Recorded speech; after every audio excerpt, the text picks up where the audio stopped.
SMD physics and math academy मध्ये आपले स्वागत आहे. मित्रो, ट्रिग्नोमेट्रिक फंक्शन एक्सरसाइज 3.2b यामधील क्वेश्चन 7, 8, 9 आपले राहिलेले आहेत ते मी सांगत आहोत. मित्रो, लक्षात ठेवा, in any triangle ABC if cot A, cot B, cot C are in AP. AP चा अर्थ होतो अरिथमेटिक प्रोग्रेशन. कशाला म्हणतात हो, तर पहिले तर हेच माहित पाहिजे. कल्पना करा का 2, 4, 6, 8, 10 डॅश डॅश डॅश. मी म्हटलं बा का हे AP मध्ये आहेत, म्हणजे अरिथमेटिक प्रोग्रेशन मध्ये. याचा अर्थ काय होतो बा का, हा मागचा झाला तर हा समोरचा, हा मागचा होईल तर हा समोरचा, म्हणजे हा समोरचा तर हा मागचा. समोरच्यातून मागच्याला जर आपण मायनस केलं तर बा प्रत्येक वेळेस येणारं उत्तर जर सारखं असेल तर त्याला AP म्हणतात, अरिथमेटिक प्रोग्रेशन म्हणतात. उदाहरणार्थ 4 - 2 म्हणजे 4 - 2 म्हणजे 2 आला. समोरच्यातून मागचा वजा करा, 6 - 4 6 - 4 म्हणजे 2, 8 - 6 म्हणजे 2. म्हणजे प्रत्येक वेळेस हा जो डिफरन्स आहे सारखा येत असेल तर त्याला AP म्हणतात, अरिथमेटिक प्रोग्रेशन. आणि जर दिलेलं असेल का हे AP मध्ये आहे, याचा अर्थ समोरच्यातून मागच्याचा जो डिफरन्स राहील तो सारखा दिलेला आहे, हा त्याचा अर्थ. तर बा मित्रो, जर समजलं असेल तर इथं त्यानं म्हटलं आहे का if cot A, cot B, cot C are in AP. तर याचं सोल्युशन कसं लिहायचं आहे तर बा लक्षात ठेवा, स्पष्ट लिहा लागल का बा इन ट्रायंगल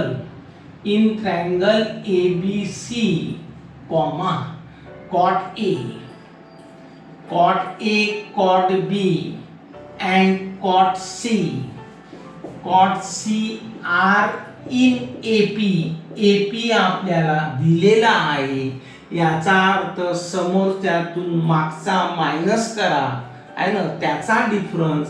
तर या समोरच्यातून ह्या मागचा मायनस केला तर त्याचा डिफरन्स कसा राहील बा, तर सारखा. बस हा आपला सेन्स आहे.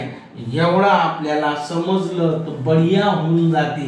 तर बा याचा अर्थ झाला therefore cot B minus cot A म्हणजे समोरच्यातून मागचा मायनस केला, ठीक आहे, तर याचा येणारा डिफरन्स या समोरच्यातून या मागच्याला मायनस केलं तर याचा येणारा डिफरन्स सारखा राहील, कारण आपल्याला म्हटलं आहे AP.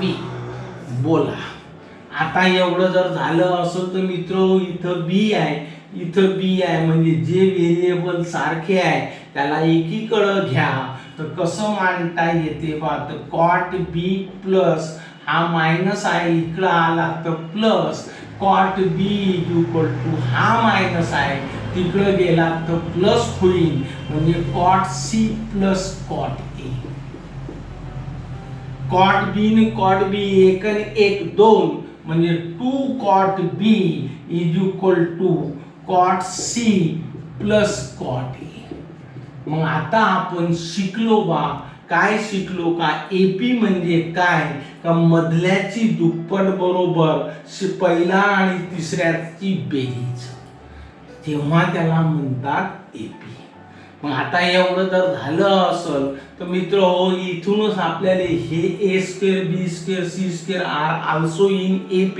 तर याचं सिद्ध कसं होईल, तर याच प्रकारे होईल. हा मधला आहे याची दुप्पट बरोबर या अलीकडल्या आणि पलीकडल्याची काय येणार आहे बा, बेरीज. जेव्हा आपण असं दाखवू तेव्हा आपलं सिद्ध होईल. आणि म्हणून पहिले तर AP चा अर्थ समजला पाहिजे, मधल्याची दुप्पट बरोबर अलीकडल्या आणि पलीकडल्याची बेरीज, तर आपल्याला सेन्स येईल. आता आपल्या मनात कसं आलं पाहिजे का, हे तर आपल्याला देऊ नाही.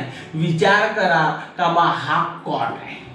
कॉट म्हणजे काय होते रे बा, कॉस भागीला साइन. मी आता याला सिंपल रूप देत आहो. कॉट म्हणजे होतो कॉस भागीला साइन. बस बरोबर, इथंही तेच करतो. Cos C upon sine C plus cos A upon sine A. एवढं मित्र झाल्यानंतर इथं कॉस आहे आणि इथं साइन आहे, म्हणजे वरच्याला कोसाइन रूल लागल आणि खालच्याला साइन रूल लागल. आता मी कोसाइन रूल डोक्यात कसं ठेवायचं, तर इथं लिहायचं बाय कोसाइन रूल. मित्रो, फारच सोपी साधी टेक्निक सांगत आहो. हा कॉस बी इथं बिंदास लिहून टाका. ठीक आहे, एवढं जर झालं असेल तर इथं बी असेल, म्हणजे कोण गायब आहे रे बा, तर ए आणि सी गायब आहे. तर बा लहान वाले घ्यायचे, इथं कॅपिटल असलं तर इथं लहान. तो बी आहे म्हणजे ए आणि सी गायब आहे, तर बा ए चा वर्ग अधिक सी चा वर्ग, इथं जो असेल मायनस त्याचा वर्ग, भागीला या दोघांच्या गुणाकाराची दुप्पट म्हणजे ट्वाइस एसी. नाही समजलं काही प्रॉब्लेम नाही. आता कॉस सी आहे तर कॉस सी आहे तर भरकर इथं सी आहे म्हणजे ए आणि बी गायब आहे, म्हणजे ए वर्ग अधिक बी वर्ग मायनस इथला सी वर्ग, या दोघांच्या गुणाकाराची दुप्पट. आता पाहिसाल तर ए आहे तर इथं कॉस ए कसं मांडायचा, ए असला म्हणजे बी आणि सी गायब आहे, तर आपल्याच B square plus C square minus A square आणि या दोघांच्या गुणाकाराची दुप्पट. बस या पद्धतीनं आपल्याला कोसाइन रूल लक्षात ठेवा. साइन रूल तर फारच सोपा आहे, तर मी इथं लिहून राहिलो by sine rule. By sine rule. तर साइन रूल सिंपल साधा आहे. Sine A upon A is equal to sine B upon B is equal to sine C upon C. कसं लिहायचं बा, तर साइन ए अपॉन ए असं is equal to sine B is equal to sine B upon B is equal to sine C upon C. बरोबर इथं के लिहायचं, इथं लिहायचं लेट. लेट म्हणजे समजा. फायदा या झाला का बा याच्या बरोबर के घेता येईल, याच्या बरोबर पण के आणि याच्या बरोबर पण के.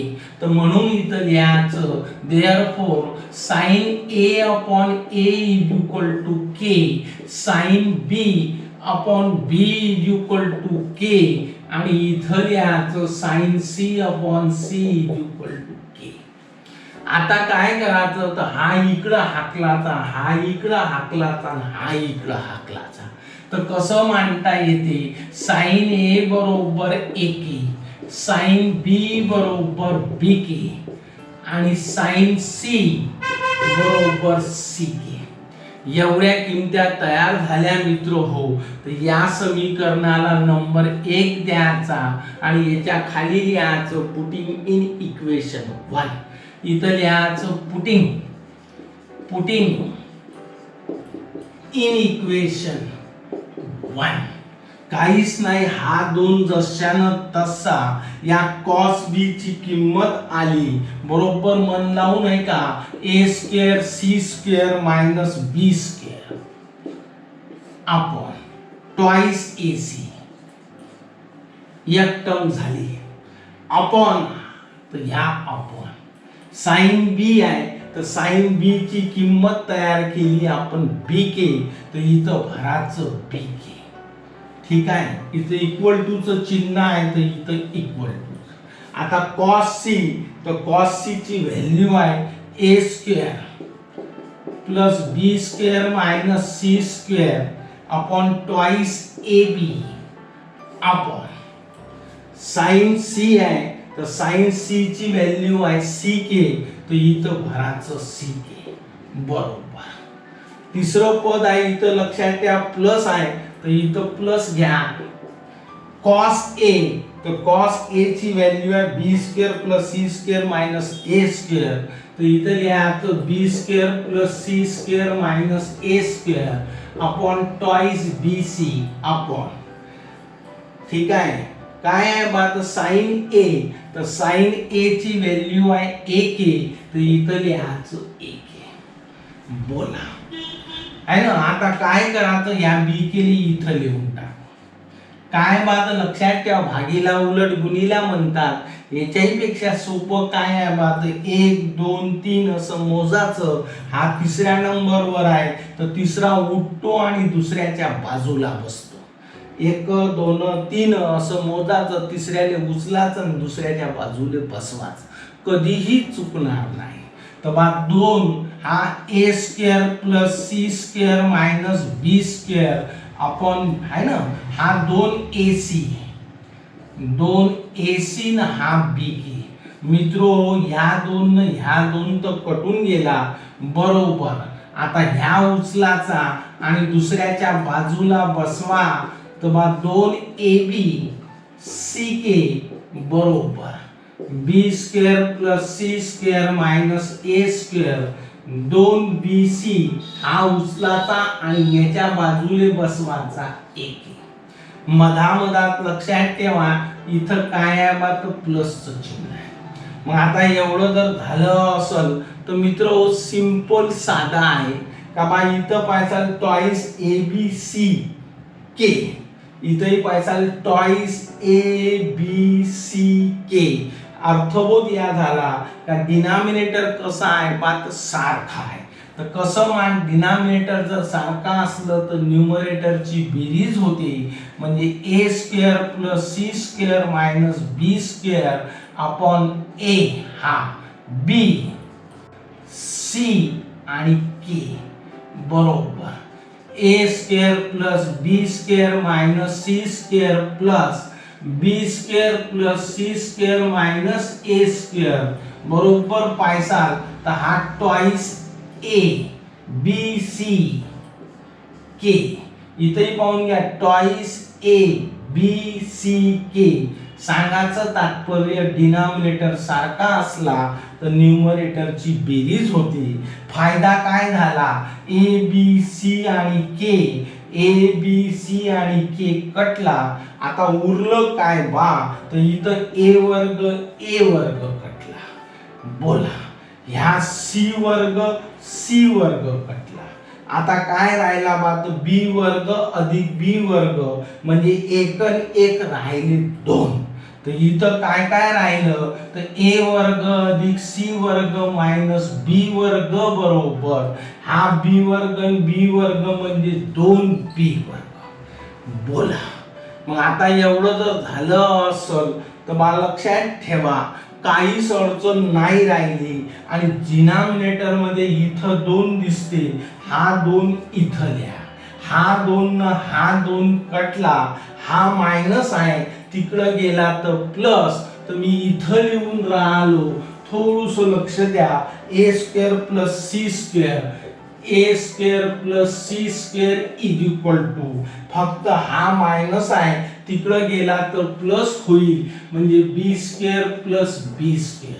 तर मग a square plus c square is equal to 1 आणि 1 2 म्हणजे 2b स्क्वेअर.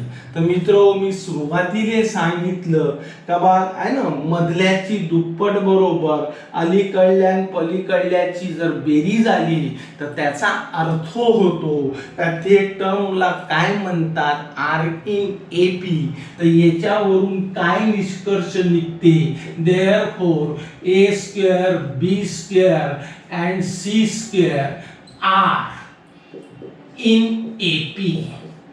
आपलं जे प्रश्न विचारला तो सिद्ध झाला. बोला ठीक आहे, आठवा पाहून घ्या.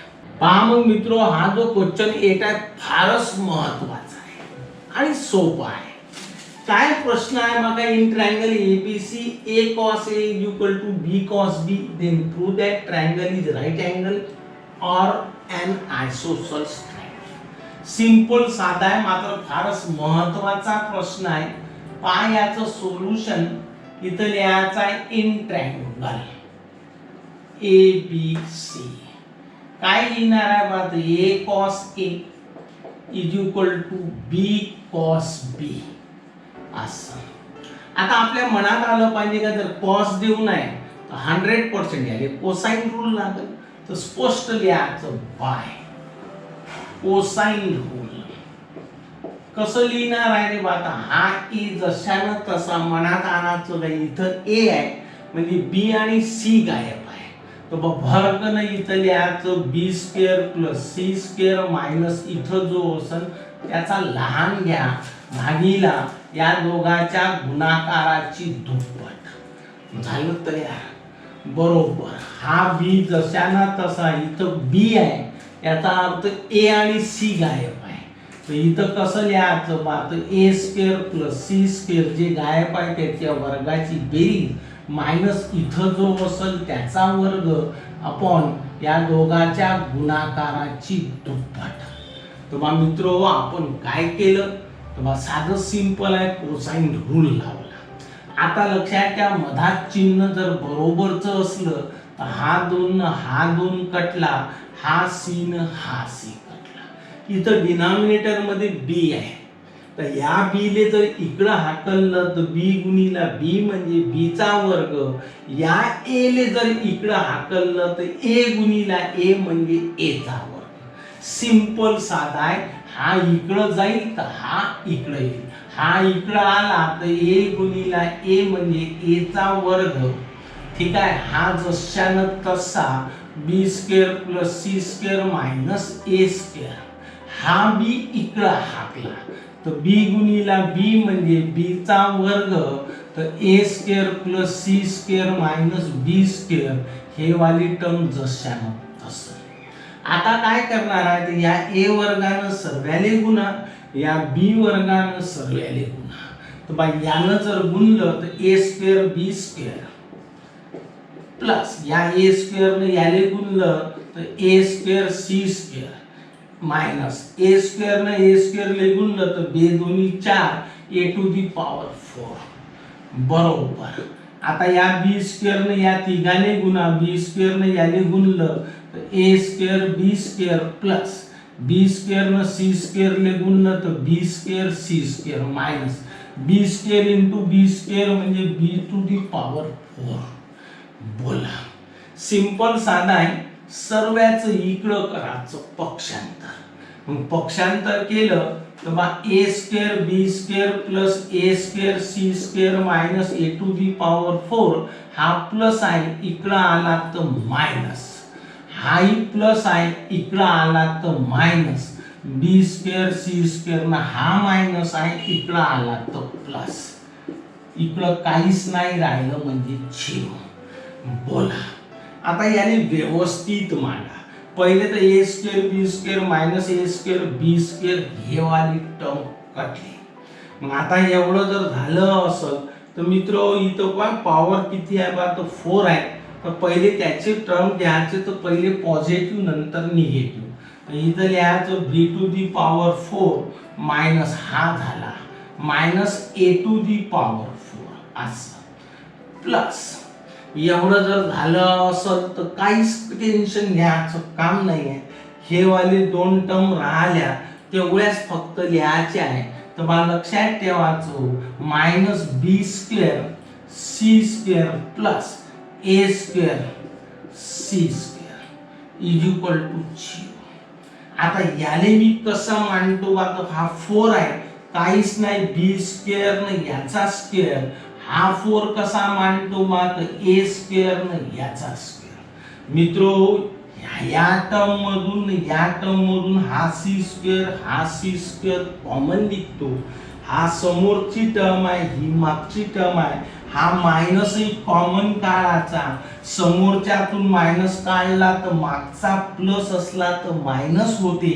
हा सी स्क्वेअर तर बाहेर निघला म्हणजे ह्या बी स्क्वेअर, हा प्लस आहे तर प्लसचं होईल मायनस आणि हा राहील तुमचा ए स्क्वेअर इज इक्वल टू 0.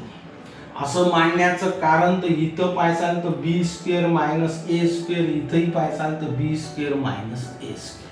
आता मित्र हो याले काय लिहू नाही हे नका पाहू, बस एवढं पाहायचं आहे का हा पहिला आहे आणि या पहिल्याचा वर्ग आहे, याच्यात काय लिहू नाही त्याला काही महत्व नाही. हा दुसरा आहे आणि या दुसऱ्याचा हा वर्ग आहे.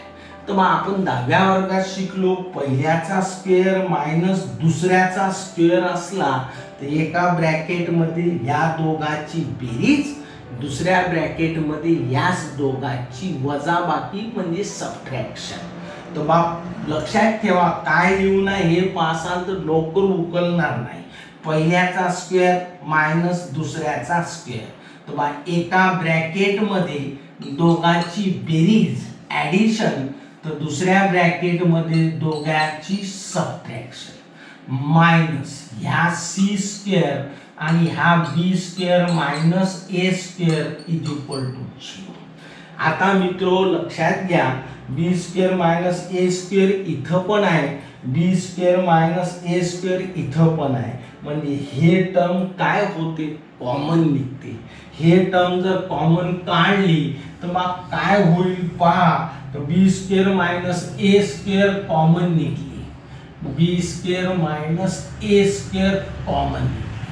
तर राहिलं काय बा, तर राहिलं लक्षात घ्या B square plus A square, B square plus A square असं.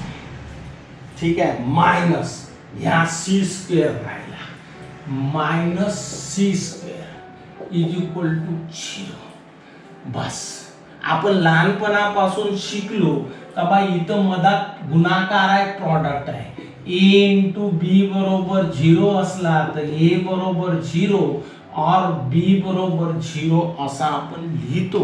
आपण शिकलो 10व्या वर्गात. तर बा लक्षात ठेवा काय म्हणणं आहे का बा हा एक ब्रॅकेट ना हा एक ब्रॅकेट मधात गुणाकार आहे याच्या बरोबर 0, therefore B square minus A square is equal to 0 और B square plus C A square, B square plus A square minus C square is equal to 0.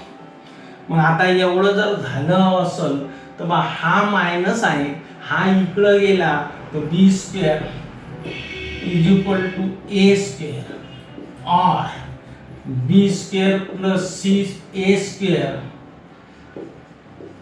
Is equal to हा मायनस आहे तिकडे गेला तर सी स्क्वेअर. ठीक आहे, याचं square route घेतलं तर कसं मांडता येते बा का बी इज इक्वल टू, लक्षात घ्या B is equal to A,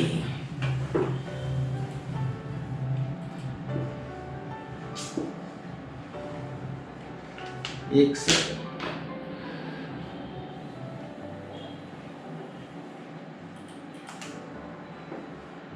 b is equal to a और b square plus a square is equal to c square. आता कल्पना करा का बा हा ट्रायंगल आहे. ठीक आहे, याचं नाव ठेवतो मी ABC असं. बरोबर लक्षात घ्या. तर बा याच्यानुसार नाव ठेवा लागेल. तर बा लक्षात ठेवा हा येईल तुमचा, लक्षात ठेवा C आणि हा येईल तुमचा B. असं का, तर बा ट्रिग्नोमेट्री सांगते का C समोरची बाजू लहान c न दाखवता B समोरची बाजू लहान b न आणि A समोरची बाजू लहान a. ठीक आहे, इथं पाहून घ्या बाबा ह्या साइड म्हणजे या B चा स्क्वेअर आहे, या साइड म्हणजे A चा स्क्वेअर आहे, दोघांची बेरीज बरोबर तिसरी बाजूचा वर्ग आहे. म्हणजे अर्थबोध याद आला. पायथागोरस थेरम सांगते की बा दोन साइडच्या स्क्वेअरची बेरीज ॲडिशन जर तिसऱ्या साइडच्या स्क्वेअर बरोबर असेल तर तो काटकोन त्रिकोण राईट अँगल ट्रायंगल असतो.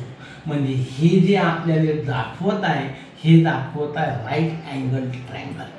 दुसरी महत्वाची गोष्ट B बरोबर A म्हणजे या साइड बरोबर ही साइड आहे. जेव्हा एका ट्रायंगलच्या दोन साइड सारख्या असतात तेव्हा त्याला आयसोसेल्स ट्रायंगल म्हणतात.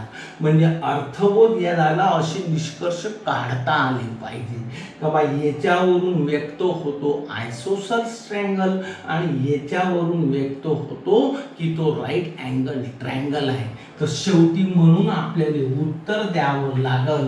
काय उत्तर द्यावं लागल, hence triangle is either right angle or an isosceles triangle. तर इथं लिहा लागल, काय लिहिणार आहे बा, तर hence triangle is, hence triangle is either right angle or an isosceles triangle. असं मित्र हो उत्तर तुम्हाला द्यावं लागल. जर तो निष्कर्ष समजला तरच शक्य आहे. ठीक आहे बा, समजलं. नेक्स्ट पहा मग मित्रो, क्वेश्चन 9 सांगत आहोत with usual notation show that 2 into BC cos A plus AC cos B plus AB cos C is equal to A square B square plus C. सोपा प्रॉब्लेम आहे हा. सोडवताना लक्षात ठेवा, याच्यासाठी डोकं लावायचं कामच नाही पडत. सरळ cos cos cos आहे म्हणजे कोसाइन रूलच लागणार. तर मग लिहिताना कसं लिहायचं आहे का, in triangle ABC by using, बस असं लिहायचं आहे कोसाइन रूल. कोसाइन रूल, आता कोसाइन रूल म्हटल्यानंतर मी तुम्हाला ट्रेनिंग दिली बा का, इथं cos A आहे तर इथं लिहायचं cos A. इथं A असला म्हणजे B आणि C गायब आहे, तर पटकन लिहायचं B square plus C square minus A square, याच दोघांच्या गुणाकाराची दुप्पट. बस या दोन BC ला इकडं हाकललं तर बा 2BC cos A is equal to B square plus C square minus A square. पाहून घ्या 2BC cos A हे तयार झालं. आता इथं आहे cos B, तर सरळ तेच लिहायचं आहे cos B. इथं B आहे तर आपल्याला A आणि C गायब आहे, तर बा A square plus C square minus B square आपण ट्वाइस AC याला इकडं हाकला तर बा ट्वाइस AC cos B बरोबर A square plus C square minus B square. आता आपल्याला C पाहिजे cos C, पुन्हा तोच लिहायचा आहे का बा cos C is equal to, तर C असलं तर A आणि B गायब आहे तर A square plus B square minus C square आपण ट्वाइस AB याले इकडं हाकला तर twice AB cos C is equal to A square plus B square minus C square. मित्रो लक्षात घ्या, याला नंबर देऊन टाका 1, त्याच्यानंतर याला नंबर 2 आणि याला नंबर द्यायचं 3. सरळच लिहून टाकायचं ऍडिंग इक्वेशन 1 2 and 3. बस इथं लिहायचं आहे ऍडिंग इक्वेशन 1 2 and 3. काहीच करायचं नाही, डोकंही लावायचं काम नाही. ही डावी बाजू, ही डावी बाजू, ही डावी बाजू, डाव्या डाव्याची बेरीज, उजव्या उजव्याची बेरीज. सिंपल थेरी आहे. पाहून घ्या, twice BC cos A plus twice AC cos B, twice AC cos B plus twice AB cos C, twice AB cos C बरोबर पहिला लिहायचा आहे B square plus C square minus A square plus A square plus C square, A square plus C square minus B square. त्याच्यानंतर लिहायचा आहे A square plus B square minus C square. तर मित्रो लक्षात ठेवा, इथं 2 आहे, इथं 2 आहे, इथं 2 आहे, 2 कॉमन निघते आणि इथं राहते BC cos A plus AC cos B plus AB cos C असं. तर इथं जे कटते ते काढून टाका. हा A स्क्वेअर कटला, हा C स्क्वेअर कटला. ठीक आहे. त्याच्यानंतर हा B स्क्वेअर ना हा B स्क्वेअर कटला, तर बघ राहिलं कोण, तर A square plus B square plus C square. तर इथं लिहायचं A square plus B square plus C square.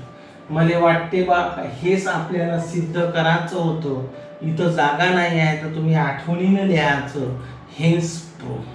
तर मित्र लक्षात घ्या, याच्यानंतरचा जो प्रॉब्लेम आहे प्रॉब्लेम नंबर 10, 11, 12, 10, 11, 12 हे जे आहेत हे 3 problem sine rule, cosine rule आणि प्रोजेक्शन रूल यांच्या अप्लिकेशनवर आहे. आणि साइन रूल, कोसाइन रूल आणि प्रोजेक्शन रूलचं अप्लिकेशन कटलेलं आहे म्हणून 10, 11, 12 हे प्रॉब्लेम पण कटलेले आहेत. इथं तुमची एक्झरसाइज संपली. माझा व्हिडिओ आवडला असेल तर लाईक कर जा, खास करून एक मेसेज कर जा. आणि जर कदाचित घंटी वाजवली नसेल तर घंटी वाजव जा. नमस्कार.